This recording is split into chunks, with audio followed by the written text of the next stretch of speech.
কেমন আছেন সবাই? আমি এই টিউটোরিয়ালে ফিল্টার মেনু থেকে পিক্সিলেট থেকে ফ্র্যাগমেন্ট এবং বাকি যে অপশনগুলো আছে এগুলো নিয়ে কথা বলবো এবং এগুলো আমরা শেষ করে দেবো এই টিউটোরিয়ালে। ওকে, তো চলুন শুরু করি। ফার্স্টেই আমাদের ফিল্টার থেকে পিক্সিলেট থেকে ফ্র্যাগমেন্টে অ্যাপ্লাই করলে আপনি এখানে কিছু লক্ষ্য করবেন, ব্লার আকারের হয়ে যাচ্ছে, মানে কোনো কিছু বুঝতে পারছেন না, কিন্তু ব্লার হয়ে যাচ্ছে, তাই না?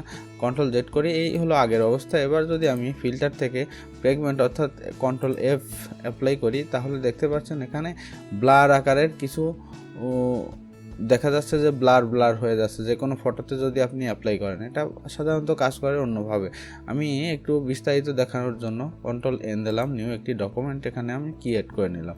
এবার আমি একটু জুম করে নিলাম, এখানে আমি রেক্ট্যাঙ্গেল শেপ ক্রিয়েট করব। এখানে ছোট একটি রেক্ট্যাঙ্গেল শেপ আমি ক্রিয়েট করলাম এবং এখানে সলিড কালার দিয়ে দিলাম, ব্ল্যাক কালার। ওকে, সলিড ব্ল্যাক কালার। এবং আমরা জুম করে নিই কত পিক্সেল আছে আমরা দেখে নিই।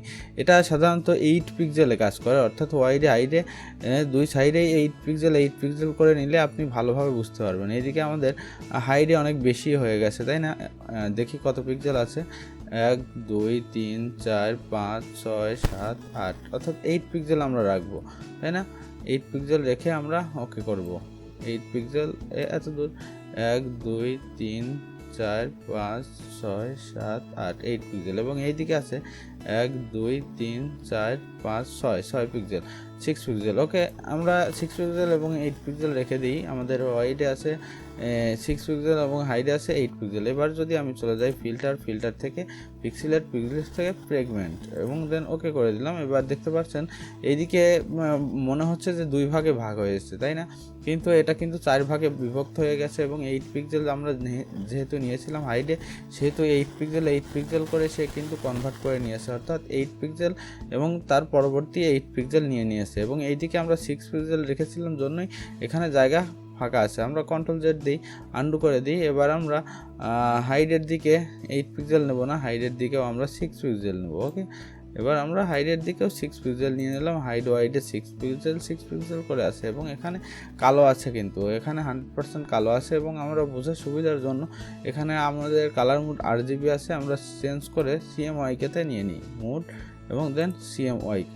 ওকে, ফ্ল্যাটেন করে নিয়ে নিলাম। এটা এখন CMYK-তে আছে, কালোতে আছে, তাই না? এবার কীভাবে বুঝবো? আমরা আইডি অফার দিয়ে বুঝতে পারি, অথবা আমরা এখানে আরেকটি রেক্ট্যাঙ্গেল শেপ ক্রিয়েট করে নিই। এই সমপরিমাণে একটি রেক্ট্যাঙ্গেল শেপ আমরা ক্রিয়েট করে নিলাম এবং দেন কালার দিয়ে দিলাম কালো। এখান থেকে আমরা চুজ করে দিব সায়ান 0%, মেজেন্টা 0%, ইয়েলো 0% এবং কালো 100%। ওকে, দেন ওকে করে দিলাম। এখানে আমাদের কালো কালারের একটি সলিড কালার অ্যাডজাস্টমেন্ট লেয়ার হয়ে গেছে, অর্থাৎ সলিড কালারের একটি আমাদের বক্স এখানে ক্রিয়েট হয়ে গেছে। এই বক্সটি দূরে রেখে দিই এবং এই যে আমাদের CMYK-তে যে কালার নিয়েছি শুধু ব্ল্যাক কালার, এটা আমাদের জুম অবস্থায় থাক এবং এভাবে রাখলেও চলবে, এটাও হয়ে যাবে। আমরা এখানে কালার বুঝবো, তাই না? 4টি কালার 4টি ভাগে বিভক্ত হবে এবং কালারও 4টি ভাগে বিভক্ত হয়ে যাবে। এবার আমরা চলে যাই ফিল্টার থেকে পিক্সিলেট থেকে ফ্র্যাগমেন্ট এবং দেন ওকে করে দিলাম, ফ্ল্যাটেন করে দিলাম। এবার দেখতে পাচ্ছেন 4টি ভাগে বিভক্ত হয়ে গেছে, 1 2 3 4, তাই না? এবার আমরা কালার যদি আমরা দেই আইডি অফার নিয়ে, কালার আমরা এখানে কালার নিলাম এবং বক্সে আমরা কালার দেখব। এখানে দেখতে পাচ্ছেন কালো 25% আছে, অর্থাৎ 25% করে ভাগ হয়ে গেছে এখানে, কিন্তু এখানে 25, এখানে 25, এখানে 25, এখানে 25, অর্থাৎ 100%। একটি বক্স থেকে 4টি বক্স হয়ে গেছে এবং কালারও 4 ভাগে বিভক্ত হয়ে গেছে। এটা সাধারণত এভাবেই কাজ করে। 8 পিক্সেল করে যদি আমি নেই, সাপোজ এখানে আমাদের 6 পিক্সেল আছে, তাই না? আমরা Ctrl T করলাম এবং 2 পিক্সেল আরও একটু বাড়িয়ে দেবো, 2 পিক্সেল আমরা এখানে 8 পিক্সেল করে নিলাম এবং এইদিকেও আমরা 8 পিক্সেল করে নেব। 8 পিক্সেল হয়ে গেল এবং দেন ওকে করে দিলাম। এবার আমরা আবার চলে গেলাম ফিল্টার থেকে পিক্সেলেট থেকে ফ্র্যাগমেন্টস এবং দেন ফ্ল্যাটেন করে নিই। এবার দেখতে পাচ্ছেন যে এখানে কোনো ফাঁকা জায়গা নেই, অর্থাৎ 8 পিক্সেল করে কিন্তু নিয়েছে। সে 8 পিক্সেল এইদিকে নিয়েছে এবং 8 পিক্সেল এখান থেকে বাকি রেখে 8 পিক্সেল এখানেও নিয়েছে, অর্থাৎ 4টি ভাগে বিভক্ত হয়ে গেছে। এবং এটারও কালারের পরিমাণ কিন্তু 25% আছে, অর্থাৎ 25% এভাবে 4টি ভাগে বিভক্ত হয়ে গেছে এবং কালারের পরিমাণও এখানে বিভক্ত হয়ে 25% করে হয়ে গেছে। ওকে, আশা করি ফ্র্যাগমেন্ট সম্পর্কে আর বিস্তারিত বলার কিছু নেই এবং এটা ফটোর ভিতরে কাজ করে। আপনি দেখলেই বুঝতে পারবেন। এভাবে যে পিক্সেলগুলো আছে এখানে, যে ফটোতে যতটুকু পিক্সেল আছে, যতগুলো পিক্সেল আছে, সেই পিক্সেলগুলো সে কিন্তু ভাগাভাগি করে 4টি পিক্সেলে এভাবে ভাগ করে নেবে। এই দেখুন, এখানে কিন্তু 4টি পিক্সেলে ভাগ করা হয়ে গেছে অলরেডি, দেখতে পাচ্ছেন। জুম করলে বুঝতে পারবেন, Ctrl+Z এবং আবার Ctrl+Z দিয়ে এবার বুঝতে পারবেন এখানে কিন্তু পিক্সেলগুলো ওইভাবে 4টি ভাগে বিভক্ত হয়ে গেছে। এভাবে আপনি ইফেক্ট ক্রিয়েট করে নিতে পারেন আপনার ফটোতে, বা আপনি যে কোনো ডিজাইনের জন্য যদি করেন তাহলে ডিজাইনের জন্য এভাবে আপনি বিভক্ত করে নেবেন। আমি বলে দিচ্ছি ডিটেলসে, 8 পিক্সেল করে কিন্তু নেবে। হাইডেও 8 পিক্সেল, ওয়াইডেও 8 পিক্সেল রেখে যদি আপনি ফ্র্যাগমেন্ট অ্যাপ্লাই করেন তাহলে এরকম একটা অবস্থা হবে। এবং হাইডে যদি 6 পিক্সেল বা 8 পিক্সেলের কম ইউজ করেন তাহলে কিন্তু সে ফাঁকা জায়গা রেখে কিন্তু সে 4টি ভাগে বিভক্ত হবে। এবং ওয়াইডেও যদি আপনি ফাঁকা জায়গা রেখে দেন তাহলে কিন্তু সে 4টি ভাগে বিভক্ত হবে ফাঁকা জায়গা রেখে। এভাবে আমরা Ctrl+Z দিয়ে আন্ডু করে দিলাম, Ctrl+Alt+Z দিয়ে আমরা একটু কম নিয়ে নিলাম, একদম কম নিয়ে নিলাম 4 পিক্সেল এইদিকে, এবং এদিকেও আমরা 4 পিক্সেল নিয়ে নিলাম। অর্থাৎ এবার আমাদের 4 পিক্সেল আছে। এবার যদি আমি অ্যাপ্লাই করি ফিল্টার থেকে পিক্সেলেট থেকে ফ্র্যাগমেন্ট এবং দেন ফ্ল্যাটেন করে দিই, ওকে করে দিই। এই দেখুন, দেখতে পাচ্ছেন 4 পিক্সেল করে এভাবে 4টি ভাগে বিভক্ত হয়ে গেছে। অর্থাৎ এখানে কিন্তু 8 পিক্সেলের পরেই এই গ্যাপটি পূর্ণ হয়েছে। এখানে কিন্তু গ্যাপ রয়ে গেছে, এখানে আরও 4টি পিক্সেলের গ্যাপ রয়ে গেছে। অর্থাৎ 8 পিক্সেল করেই সে নেবে। 8 পিক্সেলের পরে আপনি যদি এখানে যতই কম রাখেন, এখানে পরবর্তী স্টেপ কিন্তু আপনার সেই 8 পিক্সেলের জায়গা বাকি রেখে এখানে কিন্তু 4 ভাগে বিভক্ত হবে। এভাবে আপনি যে কোনো কালার ইউজ করতে পারেন, যে কোনো কালার বা যে কোনো ডিজাইনের জন্য আপনি এই ফ্র্যাগমেন্ট ইউজ করতে পারেন। ওকে, তো আমরা এটা ক্লোজ করে দিই। আসলে আশা করি ফ্র্যাগমেন্ট সম্পর্কে আর বিস্তারিত বলার কিছু নেই।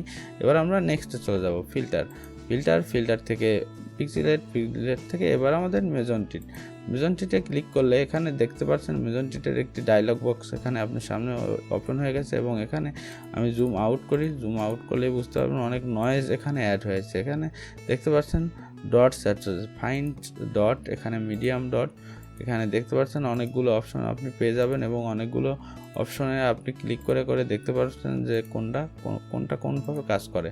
ওকে, এখানে যে কোনোভাবে বা আপনি যে কোনো একটি রেখে আপনি ওকে করে দিতে পারেন, সেই ফিল্টারটি আপনার এখানে অ্যাপ্লাই হয়ে যাবে। এখানে দেখতে পাচ্ছেন আমি চেঞ্জ করছি এবং এখানে প্রিভিউ দেখা যাচ্ছে, প্রিভিউতে কিন্তু চেঞ্জ লক্ষ্য করছেন, তাই না?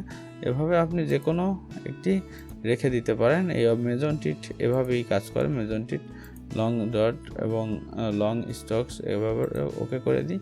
এবার দেখতে পাচ্ছেন সেমভাবে এভাবে ডট অর্থাৎ দাগ কিন্তু সে নিয়েছে। অর্থাৎ আপনি এরকম যদি কোনো ফিল্টার বা কোনো ইফেক্ট ইউজ করতে চান তাহলে সেটা ইউজ করতে পারেন। ওকে, এবার আমরা Ctrl+Z দিই, এটা দেখবো না, এটাও আমরা বিস্তারিত দেখে নিলাম যে আমাদের কিভাবে কাজ করে, তাই না?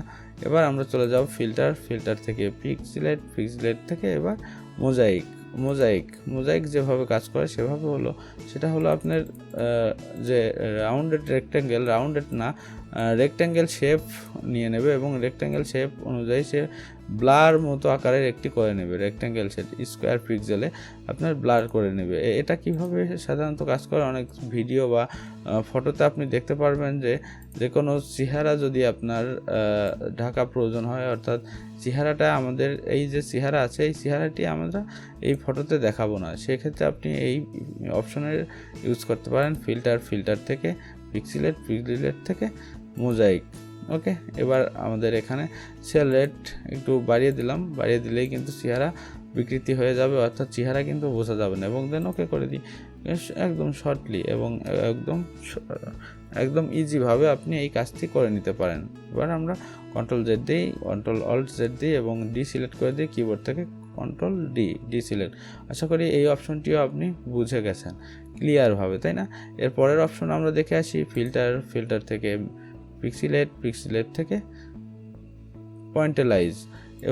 এবার আমাদের যে পয়েন্টিলাইজ অপশন আছে, পয়েন্টিলাইজ অপশন আমরা ক্লিক করলেই দেখতে পাচ্ছেন যে এখানে কিছু ডট কিছু চলে এসেছে এবং হোয়াইট কালারে চলে এসেছে। আমাদের ব্যাকগ্রাউন্ড কালার হোয়াইট ছিল। এবার যদি আমরা ওকে করে দিই দেখতে পাচ্ছেন পয়েন্টিলাইজ একটা ফিল্টার আপনার এখানে অ্যাপ্লাই হবে।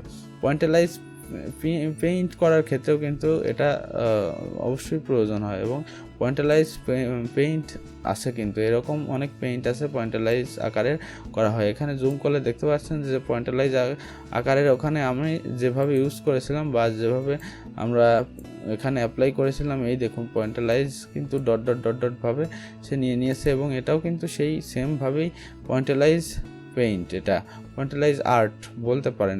এটা আমি আপনাদের জাস্ট এক্সাম্পলের জন্য এটা ডাউনলোড করে ওপেন করে রেখেছি পয়েন্টিলাইজ। ওকে, তো এখানে ব্যাকগ্রাউন্ড কালারে আমাদের কাজ করে কন্ট্রোল জেড দিই, আন্ডু করে দিই, কন্ট্রোল অল্ট জেড দিই, আন্ডু করে দিই।